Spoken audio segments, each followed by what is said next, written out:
Hello, I would like to explain the design of our auctioning system. I'll walk you through one of the user stories that we've completed, and I'll show you how the data persistence and the ability to start and stop time have been implemented throughout our architecture.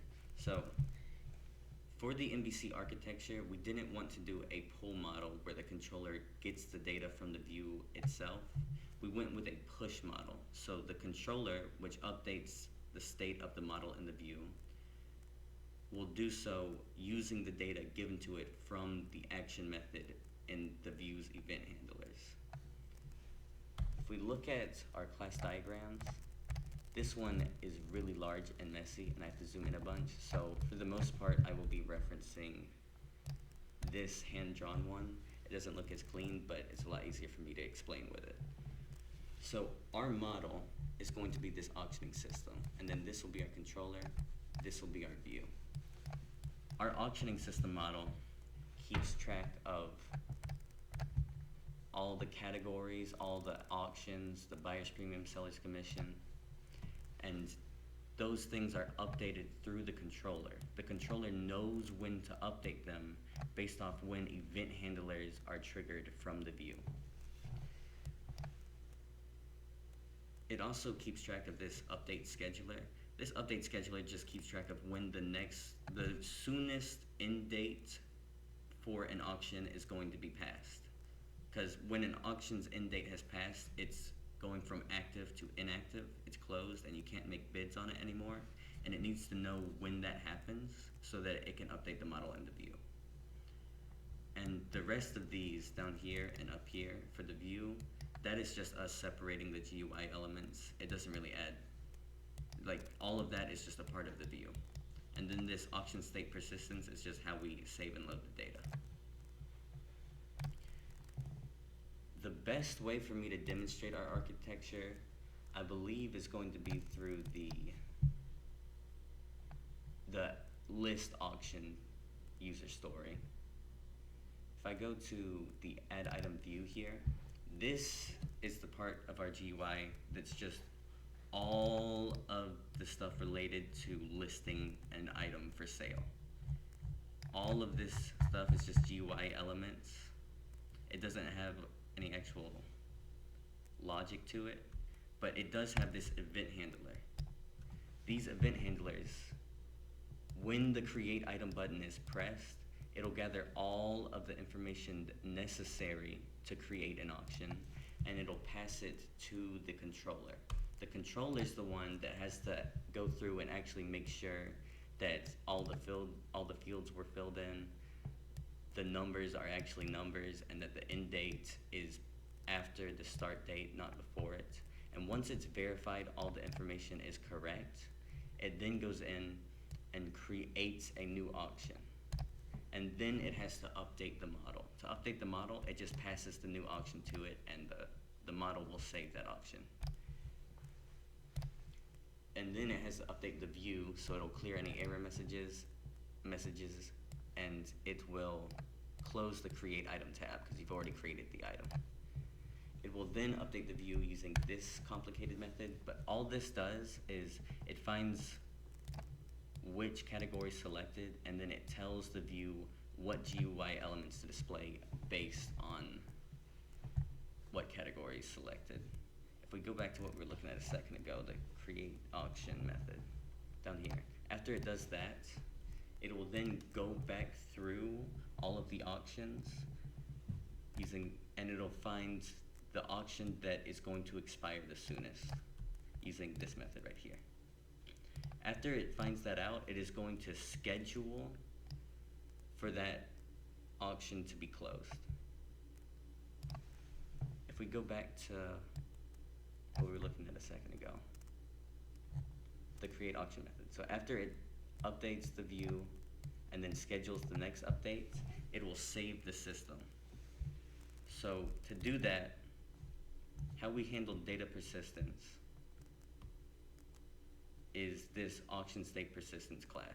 This auction state persistence class has a save state method that just takes all of the model's categories, auctions, it keeps the buyer's premiums and seller's commissions, and it just prints it out in a nice, neat format. So for the categories, it just says categories and then just prints them all. And then for items, it just says items, puts all of an item's information, then it prints its bid history, and it just keeps doing that for all of the items. And then at the end, it'll print the buyer's premium and the seller's commission. It also has a load state function. This load state function is how the model is initially created when you first open the system. When you first open it, it'll run this load state to create the model. So it starts by getting a list of categories, a list of auctions, and it just reads through the file that was created to find what categories have been made, what items have been made, buyer's premium, seller's commission. And it will just pull the data and create it and store it in the system. If you want an example of that, this is our file. If I just clear it out, I can show you it being saved. So if I go and I start the system,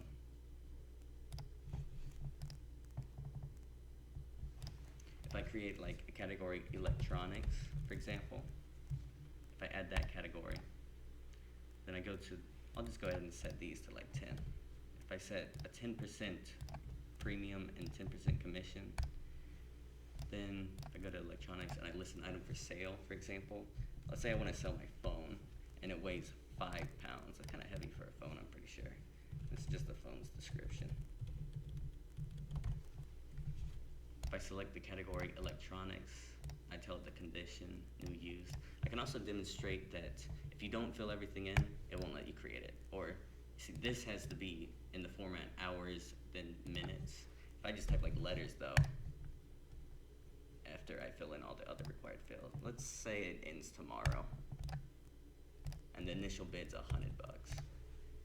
It won't let me create it because this is an invalid format. I'll just say it'll expire at 10 o'clock in the morning tomorrow, and I'll create this item. Now that I've created this item, I'll even go ahead and I'll place a bid on it just to show that. I'll even show 2 bids. After I close the system, it needs to know what was there before so that when I open it again, it's saved. And it stores all that in this file. This has the electronics category I made, all the information relating to the phone, and then the buyer's premium, seller's commission. So that when I open it again, the stuff's still there. I can go to electronics, I can see all the information like that.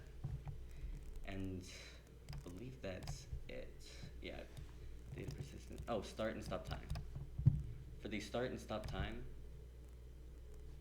if we go here, we have this section that's all related to manipulating the time. You can see the clock up here. If I can pause it, and it just stops right there. I can unpause it, and it'll continue. And after I've messed it up a bunch and I want to resume real time again, I just hit this button, and it goes back to the current date and time. I can also set it for like next month, 10 o'clock. I can change the time, and you can see it changes right up here, and it keeps going. To accomplish this, we created this system clock class.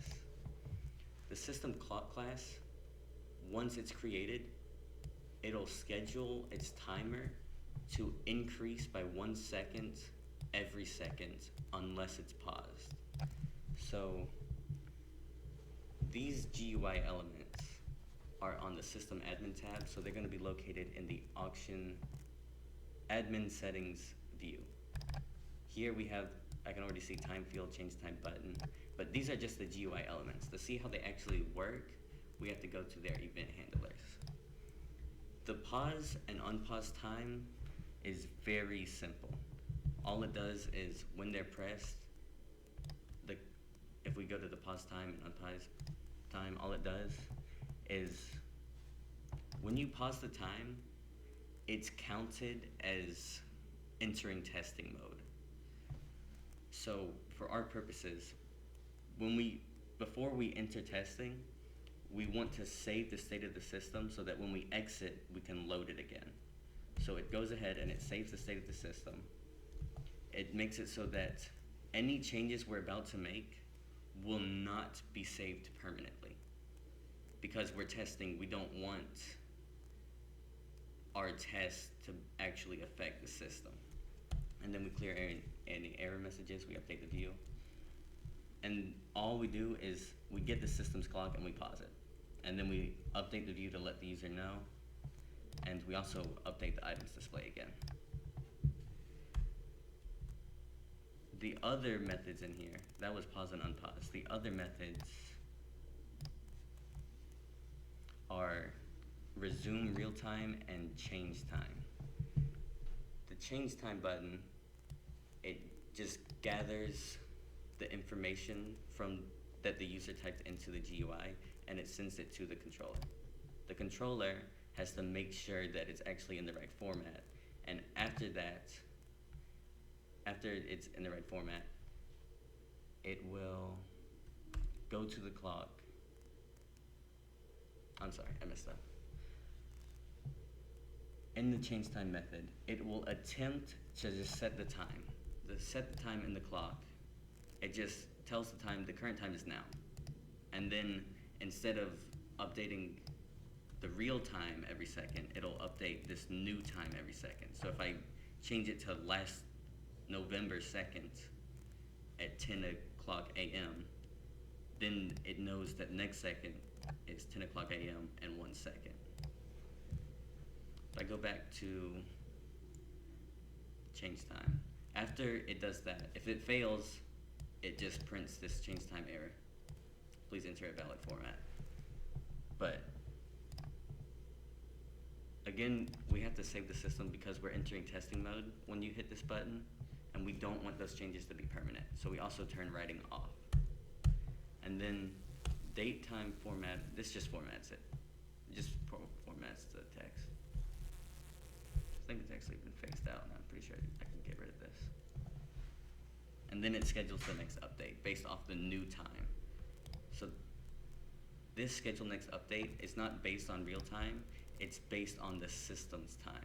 So once the system's time changes, it needs to make sure that an auction hasn't expired since then. Because I can go into the future and then an auction's supposed to have already expired. So this just makes sure that anything that's supposed to have expired is actually expired. And I believe that's it. Have I gone through everything? Explain the design, walk through a user story, data persistence, ability to start and stop time. I believe that's it for the video. Next video though is going to be going through every completed user story, and I'll just demo all of them. Okay, thank you.